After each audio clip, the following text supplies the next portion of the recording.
Bonjour, aujourd'hui je reçois Eva Joly. Eva Joly, évidemment, tout le monde connaît Eva Joly, la juge d'instruction, la magistrate de la grande et incroyable affaire Elf et de tant d'autres dossiers politico-financiers.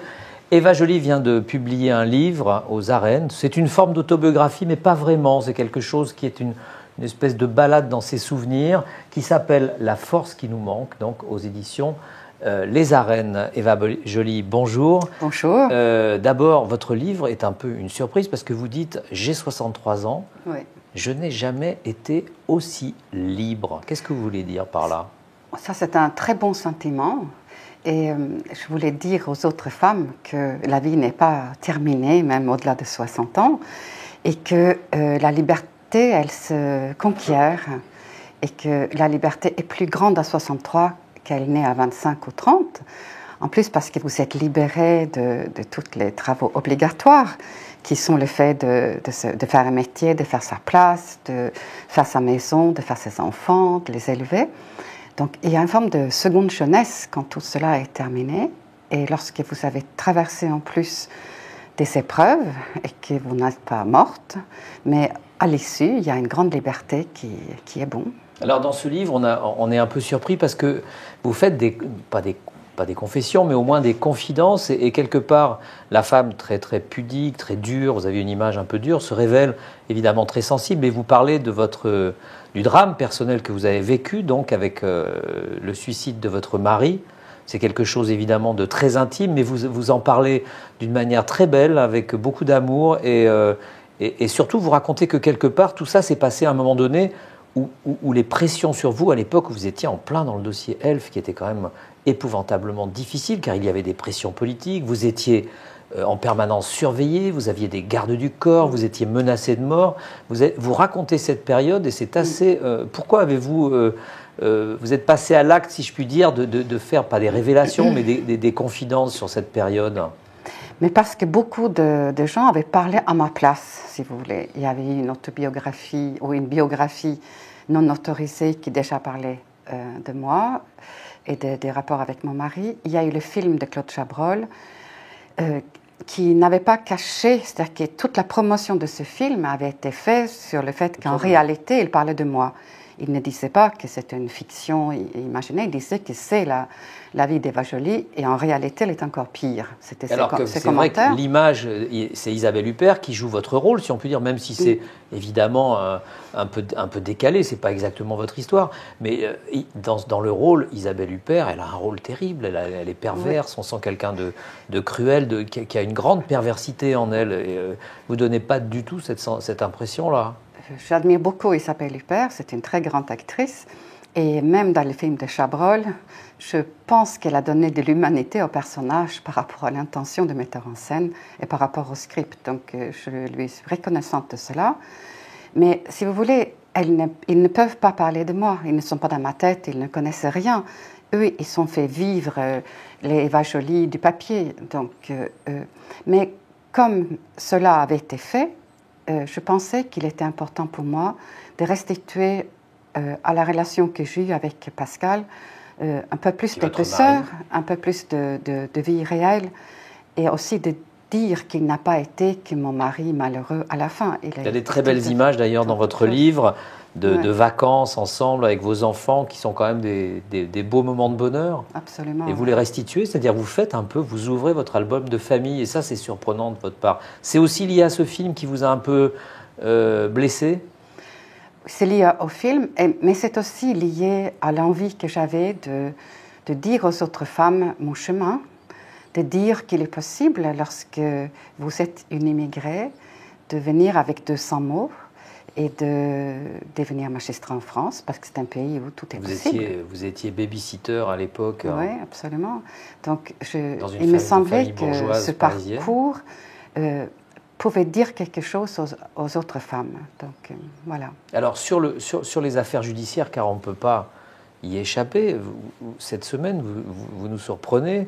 Vous partez en Norvège, vous vivez une autre vie, même si vous avez toujours des attaches, et vous êtes française d'ailleurs, vous êtes franco-norvégienne. Oui. Mais là, vous mettez les pieds dans le plat et en pleine affaire, encore Clearstream, vous intervenez et vous vous intervenez, vous dites qu'il faut absolument qu'on fasse la lumière sur ces fameuses rumeurs des comptes bancaires du président Chirac au Japon. Je rappelle que c'est donc un dossier pendant de l'affaire Clearstream, puisque quelques noms apparaissent dans le fameux listing de l'AOUD sur des personnes qui ont enquêté effectivement sur, non pas les comptes bancaires de Jacques Chirac à l'époque, mais sur un banquier qui pouvait tourner un peu trop près autour du personnage, de la personnalité de Jacques Chirac, dont on sait les relations avec le Japon. Alors pourquoi dire, vous, aujourd'hui, il faut savoir ce qui s'est vraiment passé, c'est indispensable pour la démocratie? Dans mon livre, j'ai un chapitre qui s'appelle « Les invulnérables ».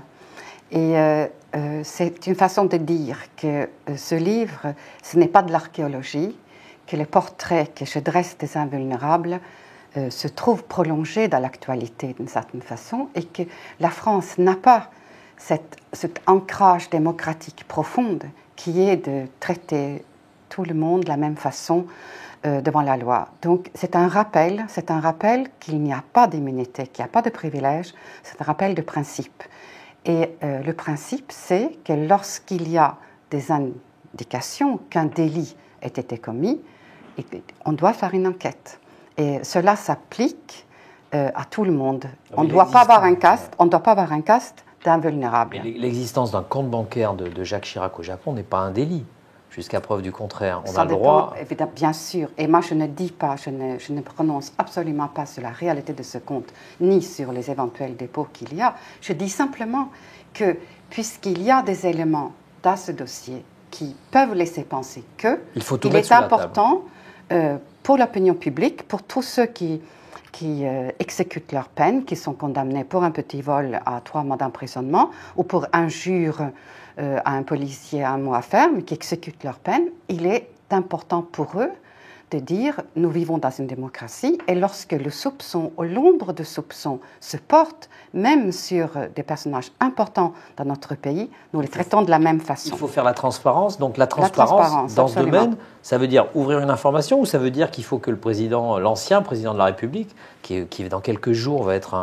un citoyen comme un autre, un justiciable comme un autre, est-ce qu'il doit s'exprimer là-dessus ou est-ce qu'il faut ouvrir une information? Disons que préliminaire.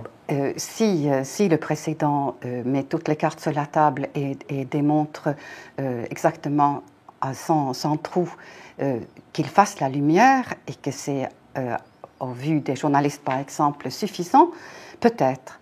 Mais disons que pour avoir tous les renseignements, souvent il faut utiliser les moyens un peu contraignants ou les moyens de coopération internationale, judiciaire.